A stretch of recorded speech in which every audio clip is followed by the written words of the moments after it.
Cooking is art. ಎಲ್ಲ ಕಲಾವಿದ್ರ ಹತ್ರ ಹೆಂಗೆ ಚಿತ್ರಕಲೆ ಬೇರೆ ಬೇರೆನೋ ಅಡುಗೆನೂ ಅಷ್ಟೇ. ಎಲ್ಲ ಭಟ್ರ ಹತ್ರ ಅಡುಗೆನೂ ಬೇರೆ ಬೇರೆ. ಮುಕ್ಳು ಹರ್ಕೊಂಡು ಹೋದ್ಬೇಕಲ್ಲಪ್ಪ ಮಗನೇ ಇದು. ನಾನು ದೊಡ್ಡವನ ಮದುವೆ ಆಗಿರೋದು, ನಾನೇ ಚಿಕ್ಕವನು. ಅದೃಷ್ಟ ರೀ, ಗಂಡನ್ಕಿಂತ ಹೆಂಡತಿ ಒಂದಷ್ಟು ದೊಡ್ಡವಳು. ಸರಿ ಆಯ್ತು, ಇದಿಷ್ಟನ್ನ ಹುರ್ಕೊಳ್ಳೋಣ. ಎಣ್ಣೆ ಹಾಕೊಂಡು ಹುರ್ಕೊಂಡ್ಬಿಟ್ಟು ಬೆಂಕಿ ಹಚ್ಚಿ. ಆಹಾ, ಇದೇ ಮಹಾರಾಣಿ ಚಿಕನ್. ನೋಡಿ ಹೆಂಗ್ ಬಂತು ಗ್ರೇವಿ. ಟೇಸ್ಟ್ ಮಾತ್ರ ಸಕ್ಕತ್ತಾಗಿ ಬಂದಿದೆ. ನೀವು ಮನೆ ಟ್ರೈ ಮಾಡಲೇಬೇಕು. ಅಪ್ಪಾಜಿ ಮೌತಾರ್ಗನ್ ಓದು ಮಗನೇ.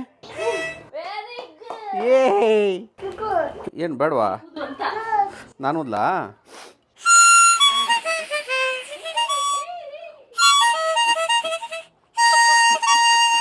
ಮುಕ್ಳು ಹರ್ಕೊಂಡು ಹೋದ್ಬೇಕಲ್ಲಪ್ಪ ಮಗನೇ ಇದು. ಅದರಿ ಮಗನೇ ಕೂತ್ಕೊಂಡು ಅವಾಗ ಬೆರಳಿಗೆ ಶಕ್ತಿ ಸಿಗುತ್ತೆ.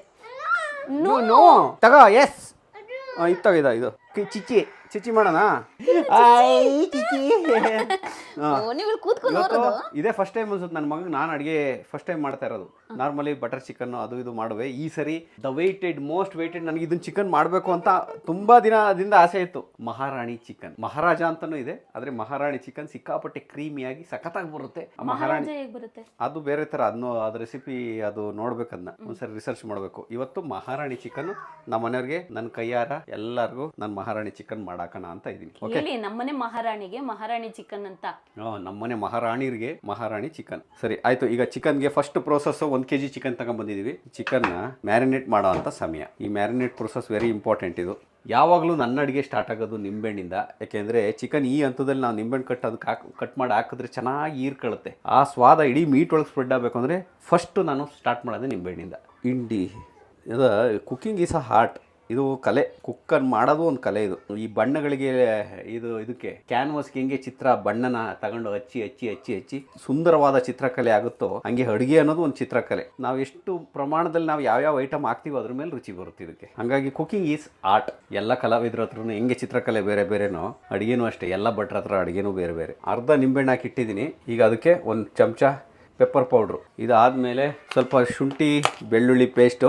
ನಾವೀಗ ಯೂಸ್ ಮಾಡ್ತಾ ಇರೋದು ಮದರ್ಸ್ ಅವ್ರದ್ದು ಶುಂಠಿ ಬೆಳ್ಳುಳ್ಳಿ ಪೇಸ್ಟು. ಚೆನ್ನಾಗಿದೆ. ನನ್ನ ಕೈ ಒಂದು ಸ್ವಲ್ಪ ಉಪ್ಪು ಜಾಸ್ತಿ, ಹಾಗಾಗಿ ಕಂಟ್ರೋಲಲ್ಲಿ ಇರಬೇಕು ಉಪ್ಪಲ್ಲಿ. ನಾನು ಅರ್ಧ ಟೀ ಸ್ಪೂನ್ ಅಷ್ಟು ಉಪ್ಪು ಹಾಕಿ 10 ನಿಮಿಷ ಚೆನ್ನಾಗಿ ಅದನ್ನು ನೆನೆಸಿ ಸ್ನಾನ ಮಾಡಿಸಿ ಕಲಸಿಟ್ಬಿಡ್ಬೇಕು. ಒಂದು 10 ನಿಮಿಷ ಆಗೋದ್ರೊಳಗೆ ಸಕ್ಕತ್ತಾಗಿ ಮ್ಯಾರಿನೇಟ್ ಆಗಿರುತ್ತೆ. ಎಲ್ಲ ಅಬ್ಸರ್ವ್ ಆಗಿರುತ್ತೆ ಅದರೊಳಗೆ. ಹಂಗೆ ತಿನ್ನೋಕ್ಕಂತಾಗಲ್ಲ, ಬೇಸಿಗೆ ತಿನ್ನಬೇಕು. ಚೆನ್ನಾಗಿ ಅಬ್ಸರ್ವ್ ಆಗಿರುತ್ತೆ. ನಮ್ಮ ಮನೆಯೊಳಗೆ ನಾನು ಕಲ್ಸೋದು ಇಷ್ಟ ಅಲ್ವ ನಿಮ್ಮ ಪೆಪ್ಪರ್ ಜಾಸ್ತಿ ಹಾಕಿದ್ದೀನಿ ಅಂತ ಬೈತಾ ಇವಳು ನಮ್ಮ ಮನೆಯವರು. ಅಡುಗೆ ಮಾಡ್ತಾ ಹುಮ್ಮಸಲ ಹಾಕ್ಬಿಡ್ತೀನಿ ಐಟಮ್ಗಳ, ಆಮೇಲೆ ಅಡುಗೆ ಕೆಡಿಸ್ತೀನಿ ಅಂತ ಇವರು. ಆ್ಯಕ್ಚುಲಿ ಅಡುಗೆ ಚೆನ್ನಾಗಿ ಮಾಡ್ತೀನಿ ನಾನು.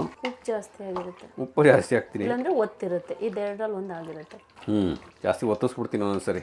ಓಕೆ, ನೈಸ್ಲಿ ಮ್ಯಾರಿನೇಟೆಡ್ ಎಲ್ಲ ಚಿಕನ್ ಪೀಸಸ್ಗಳು. ಇವತ್ತು ಫುಲ್ ಇಂಗ್ಲೀಷಲ್ಲಿ ಮಾಡ್ತಿರೋದೇ? ಇಂಗ್ಲೀಷಲ್ಲ ಬೇಡ, ನಮ್ಮ ಮೊದಲಿಂದನೂ ಕನ್ನಡ ಚಾನಲೇ ಮಾಡ್ಕೊಂಬಂದಿದ್ದೀವಿ. ಇಂಗ್ಲೀಷ್ ಮಾಡ್ತೀವಿ. ಇವತ್ತು ಫುಲ್ ಟಾಸ್ಕ್ ಇದೆ. ಇಂಗ್ಲೀಷ್ ಬೇಡ, ಇನ್ನೊಂದು ದಿನ ಮಾಡೋಣ ಇಂಗ್ಲೀಷ್ ಚಾಲೆಂಜ್ ಅಂತ ಬೇರೆದೇನಾದ್ರು. ಚಿಕನ್ನ ಈಗ ಮ್ಯಾರಿನೇಟ್ಗೆ ಹಾಕಿಟ್ಟಿದ್ದೀನಿ. ಈಗ ನೆಕ್ಸ್ಟ್ ಪ್ರೋಸೆಸ್ ಇದು ಮಸಾಲೆ. ಯಾವೆಲ್ಲ ಮಸಾಲೆ ಇಟ್ಕೊಂಡಿದ್ದೀನಿ ಅಂದರೆ, ಓಕೆ, ಸಂಬರ್ ಬೀಜ, ಗೋಡಂಬಿ, ಬಾದಾಮು ಇವೆರಡು ಮಾತ್ರ ಸಕ್ಕತ್ ಟೇಸ್ಟ್ ಕೊಡ್ತಾವೆ ಊಟಕ್ಕೆ. ಏನೇಂದ್ರೆ ಆಮೇಲೆ ಕರಿ ಏಲಕ್ಕಿ, ಆಮೇಲೆ ಒಂದಿಷ್ಟು ಜಾಯ್ಕಾಯಿ ಚಿಕ್ಕದಾಗಿ, ಇಲ್ಲ ಅಂದರೂ ಆಗುತ್ತೆ. ನಾವು ಹಾಕೊಂಡಿದ್ದೀವಿ. ಒಂದು 4-5 ಕಾಳು ಲವಂಗ, ನಾನೊಂದು 10 ಕಾಳೆ ಹಾಕೊಂಡಿದ್ದೀನಿ. ಚಕ್ಕೆ, ಏಲಕ್ಕಿ, ಕಸೂರಿ ಮೇಥಿ, ಕೆಂಪು ಮೆಣಸಿನ್ಕಾಯಿ, ಒಣಮೆಣಸಿನ್ಕಾಯಿ ಇದಿಷ್ಟು ನಾ ಪ್ಯಾನಲ್ಲಿ ಫ್ರೈ ಮಾಡ್ಕೋಬೇಕು. ಫಸ್ಟು ಫ್ರೈ ಮಾಡ್ಕೊಂಡು ಆಮೇಲೆ ಪುಡಿ ಮಾಡಬೇಕು. ಗ್ರೈಂಡ್ ಮಾಡಿ ಇಟ್ಕೊಂಡ್ರೆ ಇದೇ ಮಸಾಲೆ ಕಂಪ್ಲೀಟಾಗಿ ನಾವು ರೆಡಿ ಮಾಡ್ಕೊತಾ ಇರೋದು. ಈಗ ಇದಕ್ಕೆ ಬೇಕು ಅಂದರೆ ಪೆಪ್ಪರ್ ಹಾಕೊಬೋದು. ಇದಕ್ಕೆ ಕಡಿಮೆ ನಾನು ಸ್ವಲ್ಪ ಪೆಪ್ಪರ್ ಜಾಸ್ತಿ ಹಾಕಿದ್ರಿಂದ ಮೆಣಸಿನ್ಕಾಯಿ ಇದ್ದಿದ್ದನ್ನು ತೆಗೆದು ಹಾಕ್ಬಿಟ್ಟಿದ್ದೀನಿ. ಸರಿ ಬನ್ನಿ. ಅದು ಕರಿ ಏಲಕ್ಕಿ ಅಂತ ಯಾರು ಹೇಳಿದ್ದೆ ನಿಮಗೆ? ನಾನು ಹೇಳಿದ್ದು ಅದೇ ಥರ ಐತಲ್ಲ ಒಂದು ಸ್ವಲ್ಪ. ಆಮೇಲೆ ಹುಡುಕ್ತಾರೆ ಇದು ಕರಿ ಏಲಕ್ಕಿ ಅಲ್ವಾ? ನೋಡೋಣ. ಅದೇ ಕರಿ ಏಲಕ್ಕಿನೇ ಕಡಮ. ಇದು ಬ್ಲ್ಯಾಕ್ ಕಡಮಮ್ ಅಂತಾರೆ ಇದನ್ನ. ಹೌದಾ? ನನಗೆ ಗೊತ್ತಿಲ್ಲ. ಇದು ವೈಟ್ ಕಡಮಮ್, ಇದು ಬ್ಲ್ಯಾಕ್ ಕಡಮಮ್. ಸರಿ ಆಯ್ತು. ಇದಿಷ್ಟನ್ನ ಹುರ್ಕೊಳ್ಳೋಣ. ಹುರ್ಕಂತೀನಿ ಹಂಗೆ. ಕೊನೆಗೂ ಬೆಂಕಿ ಹಚ್ಚಿದೆ. ಇಷ್ಟೊಂದು ಅರ್ಥ ಇರುತ್ತಲ್ಲ ಒಂದೊಂದು ಮಾತಿಗೂ. ಬೆಂಕಿ ಹಚ್ಚೋದು, ಹುರ್ಕೊಳ್ಳೋದು, ಏನು ಅರ್ಥ ಇರ್ಬೋದು ಅದು? ಹುರ್ಕೊಳ್ಳೋದು ಅಂದರೆ ಉರಿಯುವಾಗ ನಮ್ಮನೆಯವರು ಬೆಂಕಿ ಹಚ್ತಾರೆ. ಬೆಂಕಿ ಹಚ್ಚಿದ ಅನ್ನೋದು ಅಂದರೆ ಹುರಿದೋಗುತ್ತೆ. ಬೆಂಕಿ ಹಚ್ಚಿದ್ರೆ ಭಸ್ಮಾಗಿ ಹೋಗುತ್ತೆ ಅಂತ. ಒಂದೊಂದು ಪದಗಳಿಗೂ ಒಂದೊಂದು ಅರ್ಥ ಅಲ್ವಾ? ಚೆನ್ನಾಗಿದೆ. ಇವಾಗ ಮಳೆ ವೆದರ್ ಇದೆ. ಇವತ್ತು ಹೊರಗಡೆ ಮಳೆ ವೆದರ್ ಇದೆ. ಮಳೆ ನೋಡ್ಬಿಟ್ಟು ಚಿಕನ್ ತರಿಸಿದ್ದೆ ಆ್ಯಕ್ಚುಲಿ. ಎಣ್ಣೆ ಹಾಕಕ್ಕೆ ಹೋಗ್ಬೇಡಿ. ನಾವು ಏನೇ ಮಾತಾಡಿದ್ರೆ ಎಲ್ಲದಕ್ಕೂ ಒಂದು ಅರ್ಥ ಇದೆ. ಎಣ್ಣೆ ಹಾಕೊಳ್ಳೋದು, ಎಣ್ಣೆ ಹಾಕೊಂಡು ಹುರ್ಕೊಂಡ್ಬಿಟ್ಟು ಬೆಂಕಿ ಹಚ್ಚಿ, ಎಣ್ಣೆ ಹಾಕೊಂಡು ಹುರ್ಕೊಂಡು ಬೆಂಕಿ ಹಚ್ಚೋದು. ಓಕೆ, ಏಲಕ್ಕಿ, ಕರಿ ಏಲಕ್ಕಿ ಮತ್ತೆ ಲವಂಗ ಇದಿಷ್ಟನ್ನು ಹುರ್ಕೊಂತ ಇದ್ದೀನಿ. ಈಗ ಎಲ್ಲ ಒಟ್ಟಿಗೆ ಹಾಕಲ್ ಜೊತೆಗೆ ಒಂದು ಸ್ವಲ್ಪ ಅವು ಒಂದು ಸ್ವಲ್ಪ ಉರಿಯಕ್ಕೆ ಜಾಸ್ತಿ ಟೈಮ್ ಬೇಕಲ್ಲ, ಹಂಗಾಗಿ ಉರಿಯಕ್ಕೆ ತಗೊಳ್ಳೋದು. ಎಲ್ಲ ಇದೆ ತಗೊಳ್ಳಿ. ನಮ್ಮ ಮನೇಲಿ ಒಂದು ಸ್ವಲ್ಪ ಅರೇಂಜ್ ಮಾಡಿ ಇಟ್ಟಿರ್ತಾಳೆ ಆ ಕಡೆ ಈ ಕಡೆ ಆದರೂ ಸಿಟ್ಟು ಬಂದ್ಬಿಡುತ್ತಲ್ಲ ನಮ್ಮ ಮತ್ತೆ ಕಷ್ಟಪಟ್ಟು ಕೆಲಸ ಮಾಡಿರ್ತಾರೆ ನಮಗೂ ಹಂಗೆ ಆಗೋದು. ಹಾಗಾಗಿ ಅರ್ಥ ಮಾಡ್ಕೋಬೇಕು ನಾವು. ನಿಮಗೇನು ಮಾಡಿ ಬಂದಿರ್ತೀವಿ ನಾವಲ್ಲ. ನೀವೆಲ್ಲ ಕಣಮ್ಮ, ನಾನು ಒಬ್ಬನೇ ಇದ್ದಾಗ ಆ ಕಡೆ ಈ ಕಡೆ ಥಿಂಗ್ಸ್ ಆ ಕಡೆ ಈ ಕಡೆ ಆದರೆ ಸಿಟ್ಟು ಬರುತ್ತೆ ಅದು. ಓಕೆ, ಈಗ ಕೆಂಪು ಮೆಣಸಿನ್ಕಾಯಿ ಒಂಚೂರು ಹಾಕಂತೀನಿ. ಎಲ್ಲ ಹಾಕ್ಬಿಡಿ ಒಟ್ಟಿಗೆ. ಸಾಂಬಾರು ಬೀಜ ಮತ್ತು ಕೆಂಪು ಮೆಣಸಿನ್ಕಾಯಿ. ಸಾಂಬಾರು ಬೀಜ ಎಲ್ಲಿಂದ ತಂದೆವು? ಅಂಗಡಿಲಿ ಫ್ರೆಶ್ ಆಗಿದೆ. ಈಗ ಕಸೂರಿ ಮೇಥಿ, ಗೋಡಂಬಿ. ನೋಡಿ ಎಷ್ಟು ಬೇಕು ಸಾಂಬಾರು ಬೀಜ ಕಪ್ಪಾಯ್ತವೆ. ಓ ಕಪ್ಪಾದ್ರೆ ಅದು ಆನ್ ಮಾಡ್ಕೊಳ್ರಿ ಮೇಲೆ. ನೀವು ಹೇಳ್ದಂಗೆ ಬರ್ನ್ ಮಾಡ್ಬಿಡ್ತೀನಲ್ವ ನಾನು. ಸಾಂಬಾರು ಬೀಜ ಒಂದು ಸ್ವಲ್ಪ ಹೊಗೆ ಹಾಕಿಸ್ಕೊಂಡು. ಹಿಂಗೆ ನಮ್ಮ ಮನೆಯವರು ಬರೀ ಬೇಡದಿದ್ದ ಕೆಲಸ. ತುಂಬ ಇದಾಗಿದವಾ? ಅಲ್ಲ ಇವ ಹುರ್ಕಡಿಬೇಕಾದ್ರೆ ಇನ್ನು ಹುರ್ಕೊಳ್ಳೋದಿದ್ರೆ ಸಾಂಬಾರು ಬೀಜ ಬರ್ರ ಅಂತ ಹುರಿದೋಗ್ಬಿಡುತ್ತಲ್ಲ. ಅದು ಯಾವ್ಯಾವ ಟೈಮಿಂಗ್ ಯಾವ್ಯಾವ ಟೈಮಲ್ಲಿ ಬೇಯ್ತವೆ ಅನ್ನೋದು ಗೊತ್ತಿರ್ಬೇಕು ನಮ್ಗೆ ಒಂಚೂರು. ನೀವೆಲ್ಲ ಸಾಂಬಾರು ಬೀಜ ಲಾಸ್ಟಿಗೆ ಹಾಕೊಳ್ಳಿ. ಆಫ್ ಮಾಡಿದ್ಮೇಲೆ ಹಾಕೊಂಡ್ರೆ ಸಾಕು. ಹಾಂ, ಏನು ಮಾಡಿದ್ರು ಬರ್ನ್ ಆಯ್ತವಪ್ಪ. ಏನಾದರೂ ಒಂದು ಐಟಮ್ ಬರ್ನ್ ಆಗಿರ್ತಾವೆ ನನ್ನ ಕೈಲಿ. ಈಗ ಅದೇ ಪ್ಯಾನಿಗೆ ಏನು ಮಸಾಲೆ ಮಾಡ್ಕೊಂಡಿದ್ವಿ ಅದೊಂದು ಸ್ವಲ್ಪ ಹಂಗೆ ಒರೆಸ್ಕೊಂಡು ಒಂದು ಸ್ವಲ್ಪ ಆಯಿಲ್ ಹಾಕೊಳ್ಳೋದು. ಆಯಿಲ್ ಒಂದು ಸ್ವಲ್ಪ ಕಮ್ಮಿನೇ ಹಾಕೊಳ್ಳೋದು. 40 ವರ್ಷದ ಮೇಲೆ ಯಾರೆಲ್ಲ ಕ್ರಾಸ್ ಹಾಕ್ತೀರಾ ಅವರು ಆಯಿಲು, ಉಪ್ಪು ಮತ್ತು ಸಕ್ಕರೆ, ಇದು ಮೂರನ್ನ ಆ್ಯಕ್ಚುಲಿ ಈ ಪೂಜಾ ಕೆ ರಾಜ್ ಅವರು ನನಗಿಂತ ಸೀನಿಯರ್. ಅವರು ಚಿಕ್ಕ ಹುಡುಗನ ಮದುವೆ ಆಗಿದ್ದು. ದೊಡ್ಡೋಳು ನಾನು. 6 ಮಂತ್ ಮಾತ್ರ ದೊಡ್ಡೋಳು. 6 ತಿಂಗಳು ದೊಡ್ಡವಳು ನನಗಿಂತ. ನಾನು ದೊಡ್ಡವಳು ಮದುವೆ ಆಗಿರೋದು, ನಾನೇ ಚಿಕ್ಕವನು. ಅದೃಷ್ಟ ರೀ. ಗಂಡನ್ಗಿಂತ ಹೆಂಡತಿ 1 ವರ್ಷ ದೊಡ್ಡೋಳು. ಆದ್ರೆ ಸ್ವಲ್ಪ ಜಾಸ್ತಿನೇ ಹಾಕೊಳ್ಳೋದಲ್ವನ್ರಿ ಈರುಳ್ಳಿ ಫ್ರೈ ಮಾಡಕ್ಕೆ. ಮತ್ತೆ ಒಂಚೂರು ಜಾಸ್ತಿನೇ ಬೇಕಾಗಿತ್ತಪ್ಪ. ಈಗಿನೂ ಬೇಡ ಅಂದೆ. ಅದಕ್ಕೆ ಯಾವತ್ತೂ ಉಪದೇಶ ಮಾಡಕ್ ಹೋಗ್ಬಾರ್ದು. ನಂದು ಹಂಗೆ, ನನ್ನ ಹಣೆ ಬರೋವೆ ಹಂಗೆ. ವಿಷಯ ಗೊತ್ತಿರುತ್ತೆ, ಫಾಲೋ ಮಾಡೋಕ್ಕಾಗಲ್ಲ. ಅಲ್ಲ ಕೆಲವೊಂದ್ಸರಿ ಸಂದರ್ಭನೂ ಹಾಗೆ ಇರುತ್ತೆ, ಮಾಡಲೇಬೇಕು. ಅಲ್ಲ, ಇರೋ ಸತ್ಯನ ಹೇಳ್ಬೇಕಲ್ಲ, ತಪ್ಪು ಯಾವುದು ಅಂತ. ನಾನೇ ತಪ್ಪು ಮಾಡ್ತಿದ್ರು ಅದು ತಪ್ಪು ಅಂತ ಗೊತ್ತಿದ್ಮೇಲೆ ಹೇಳ್ಬೇಕಲ್ಲ ಅಂತ. ಅಟ್ಲೀಸ್ಟ್ ನನ್ನನ್ನು ನೋಡ್ಕೊಂಡು ಎಷ್ಟೋ ದಿನ ಉಪದೇಶ ನಾನು ಕೊಟ್ಟಿದ್ದೀನಲ್ಲ, ನನ್ನನ್ನು ನೋಡ್ಕೊಂಡು ಎಷ್ಟೋ ಜನ ಮುಂದೆ ಹೋಗಿ ನನಗೆ ಫೋನ್ ಮಾಡಿ, ಅಣ್ಣ ನಿಮ್ಮ ಮಾತು ವಿಡಿಯೋ ನೋಡಿ ನಾನು ಇವತ್ತು ಈ ಸ್ಥಾನದಲ್ಲಿ ಇದ್ದೀನಿ ಅಂತ ಹೇಳ್ತಾರೆ ಎಷ್ಟೋ ಜನ. ಅವಾಗ ಖುಷಿ ಆಗುತ್ತೆ. ನಾನು ಉಪದೇಶ ಕೊಟ್ಟವನೇ ನಾನು ಅದೇ ಸ್ಥಾನದಲ್ಲಿ ಇರ್ತೀನಿ. ಮಾತು ಕೇಳಿ ಮುಂದೆ ಹೋಗಿರ್ತಾರೆ ಕೆಲವಷ್ಟು ಜನ. ಸಮಥಿಂಗ್ ನನ್ನ ಮಾತಲ್ಲಿರೋ ಪವರ್ ಅಂತ ಅನ್ಕೋಬೋದು. ಅದು ಒಂದು ಕೆಲವ್ರ ಜೀವನ ಬದಲಾಯಿಸುತ್ತಲ್ಲ, ಅದು ಇಂಪಾರ್ಟೆಂಟ್. ಅದು ಇಂಪಾರ್ಟೆಂಟ್. ಬಟ್ ನಿಮ್ಮ ರಾಶಿಗೆ ಆಕ್ಚುಲಿ ಜಾಸ್ತಿ ಮಾತಾಡಬಾರ್ದಂತೆ. ಹೌದಾ? ಜಾಸ್ತಿ ಉಪದೇಶ ಮಾಡಕ್ ಹೋಗ್ಬಾರ್ದಂತೆ.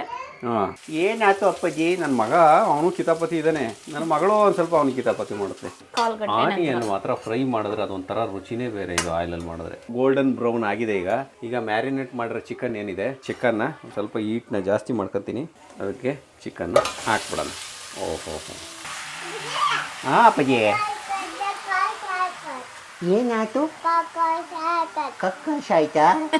ನನ್ನ ಮಗ ಎಷ್ಟು ಚೆನ್ನಾಗಿ ಮಾತಾಡ್ತಿದ್ರೆ ಸಾಕಾಯ್ತು ಬಾರಮ್ಮ ಅನ್ನತ್ತೆ. ಆಮೇಲೆ ಶೆಕೆ ಫ್ಯಾನ್ ಅನ್ನತ್ತೆ. ಕಿಸ್ಕೊಡು, ನಂಗೆ ಕಿಸಿ. ಏಯ್ ಕೊಟ್ಟೇ ಇಲ್ಲ ಕಣೋ, ಕೊಟ್ಟೇ ಇಲ್ಲ ಕಣೋ. ಅಯ್ಯೋ. ಆಮೇಲೆ ಇನ್ನೊಂದು ಮಿಸ್ಟೇಕ್ ಏನು ಮಾಡಿದ್ದೀನಿ ಅಂದರೆ, ಜೀರಿಗೆ ಹಾಕೋದು ಮರ್ತು ಬಿಟ್ಟಿದ್ದೀನಿ ಈ ಮಸಾಲೆಗೆ. ಈ ಮಸಾಲೆ ನೋಡಿ ರುಬ್ಕೊಂಬಂದಿರೋ ಮಸಾಲೆಗೆ ಹಂಗೆ ಮೈಂಡ್ ರೀಫ್ರೆಶಿಂಗ್. ಹಿಂಗೆ ಮಾಡ್ಕೊಳ್ಳಿ.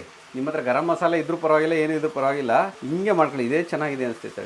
ಮಾಂಸ ಏನು ಕಪ್ಪು ಕಾಣಿಸ್ತಿದಿಲ್ಲ, ಪೆಪ್ಪರ್ ಸಿಕ್ಕಾಪಟ್ಟೆ ಪೆಪ್ಪರ್ ಹಾಕ್ಬಿಟ್ಟಿದ್ದೀನಿ. ಹಂಗಾಗಿ ಮತ್ತೆ ಇದು ಖಾರ ಹಂಗಾದ್ರೆ ಅದು ಖಾರ. ನಂಗೆ ಖಾರ ಹಾಕ್ಬಾರ್ದು. ಖಾರ ಮೆಣಸಿನ್ಕಾಯಿ ಕಮ್ಮಿ ಹಾಕ್ಬೇಕು, ಹಸಿಮೆಣಸಿನ್ಕಾಯಿ. ನನಗೆ ಖಾರ ಇಷ್ಟ. ನಂಗೆ ತುಂಬ ದಿನ ಆಗಿತ್ತು ಖಾರ ತಿಂದೆ. ನನ್ನ ಮಗನಿಗೆ ಅಂತ ಹೇಳಿ ತಲೆ ಹಾಕಿಸ್ಕೊತೀಯ ಮತ್ತು ಖಾರ. ಪಾಪ ಮಗಳು ತಿನ್ನಲ್ಲ, ನನ್ನ ಮಗ ಚಿಚ್ಚಿ ಇಷ್ಟಪಡುತ್ತೆ. ಈ ಲೋ ಫ್ಲೇಮಲ್ಲಿ ಒಂದು 10 ನಿಮಿಷ ಬೇಕಳ್ಳಿದು.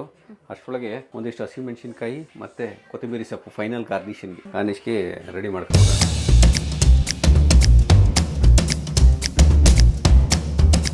ಓಕೆ, ಒಂದು 5 ನಿಮಿಷ ಬೇಯಿಸಿದ್ದೀನಿ ಚಿಕನ್ನ. ಈಗ ಒಂಚೂರು ಅದು ಸಿಹಿಯಂಗೆ ಆಗ್ಬಿಡುತ್ತೆ ಅಂದ್ಬಿಟ್ಟು ಸ್ವಲ್ಪ ವೆಟ್ನೆಸ್ ಇರಲಿ, ಮೊಸರು ಹಾಕ್ತೀನಿ ಈ ಹಂತದಲ್ಲಿ. ಇರೋದೇ ಅಷ್ಟು ಮೊಸರು, ಇನ್ನೂ ಜಾಸ್ತಿ ಬೇಕಾದ ಆ್ಯಕ್ಚುಲಿ ಗ್ರೇವಿ ಆಗಬೇಕು ಅಂದರೆ. ನೀರು ಹಾಕೋದ್ರ ಬದಲು ಮೊಸರು ಹಾಕಿದ್ರು ಉತ್ತಮ. ಚಿಕನ್ ತಗೋಬಂದ್ಮೇಲೆ ಪೋರ್ಕ್ ವಿಡಿಯೋ ನೋಡ್ದು ಪೋರ್ಕ್ ತಿನ್ನಂಗೆ ಆಗ್ಬಿಡಿದೆ. ಮೊನ್ನೆ ಒಂದು ಪೋರ್ಕ್ ಮಾಡಿಕೊಟ್ರು ನಮ್ಮ ಹತ್ರದವ್ರು ಯಾರೋ ಒಬ್ಬರು, ನನ್ನ ಮಿತೇಶಿಗಳು. ಅವ್ರು ಯಾರು ಅಂತ ಹೇಳಲ್ಲ, ಹಾಸನದಲ್ಲಿ ಒಬ್ಬರು ವಿಡಿಯೋ ಮಾಡಿದ್ದೀನಿ ನಾನು ಅವ್ರನ್ನ. ಆ ಖುಷಿಗೆ ನಾನು ಪೋರ್ಕ್ ತಿಂತೀನಿ ಅಂತ ಪಪ್ಪ ಮಾಡಿಕೊಟ್ರು. ನಾನು ಯಾವಾಗ ನಮ್ಮ ಭಿನ್ನಮ್ಮಜಿದು 1 ತಿಂಗಳು 11 ದಿನದ ತಿಥಿ ಆಯ್ತಲ್ಲ, ಅವಾಗ ಆ ಊಟ ಸಕ್ಕದಾಗಿತ್ತು ಮಾತ್ರ. ತಿಥಿ ಊಟನಾ? ನಾನು ಹಂಗೆ ಹೋಗಲ್ಲ. ಅದು ನಮ್ಮ ಜಯಂತ್ ಅಂಟಿ ಮನೆದೆಲ್ಲ ಪಕ್ಕದ ಮನೆ ನಮ್ಮ ಭಿನ್ನಮ್ಮಜಿದು ಅಂತ ಹೋದೆ.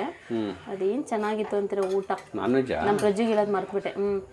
ನಮ್ಮ ಕಡೆ ನಾನ್ ವೆಜ್ ಮಾಡಲ್ಲ, ನಿಮ್ಮ ಕಡೆ ನಾನ್ ವೆಜ್ಜು ತಿಥಿಗೆ.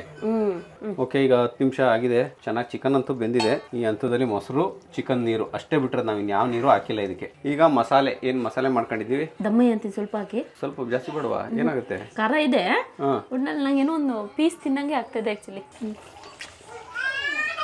ಟೇಸ್ಟ್ ಮಾತ್ರ ಸಕ್ಕತ್ತಾಗಿ ಬಂದಿದೆ. ಈ ಹಂತದಲ್ಲಿ ಈಗ ಒಂದು ಸ್ವಲ್ಪ ಫ್ರೆಶ್ ಕ್ರೀಮ್ ಇಟ್ಕೊಂಡಿದ್ದೀವಿ. ಇದೇ ಮಹಾರಾಣಿ ಚಿಕನ್ ನೋಡಿ ಹೆಂಗೆ ಬಂತು ಗ್ರೇವಿ, ಕ್ರೀಮ್ ಹಾಕಿದ ತಕ್ಷಣ ವೈಟ್ ಗ್ರೇವಿ. ನಾನು ಹೆಂಗೆ ಗೆಸ್ ಮಾಡಿದ್ದೆ ಹಂಗೆ ಬಂತು ಇದು. ಇದಕ್ಕೆ ಇನ್ನೂ ಖಾರ ಬೇಕು ಅಂದರೆ ಹಸಿಮೆಣ್ಸಿಕಾಯಿ ಒಂದು ಸ್ವಲ್ಪ ಹಾಕಿ ಅದ್ರ ಮೇಲೆ ಕೊತ್ತಂಬರಿ ಸೊಪ್ಪನ್ನ ಒಂಚೂರು.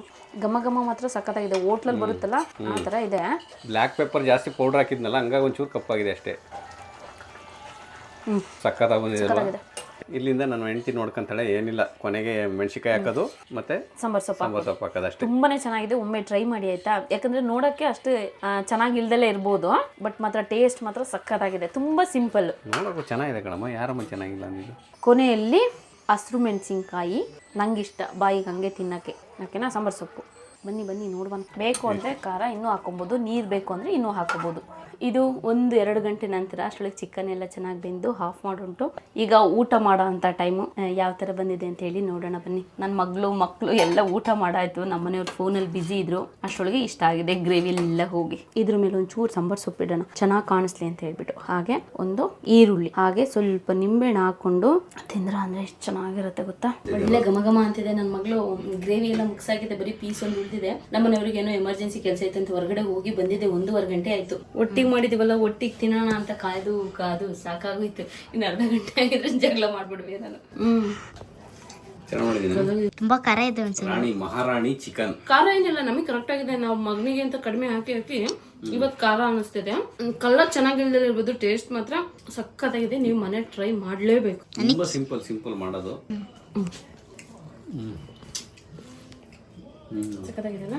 ನೀವು ಒಮ್ಮೆ ಮನೆ ಟ್ರೈ ಮಾಡಿ ಹೇಗಿತ್ತು ಅಂತ ಹೇಳಿ ತಿಳಿಸಿ.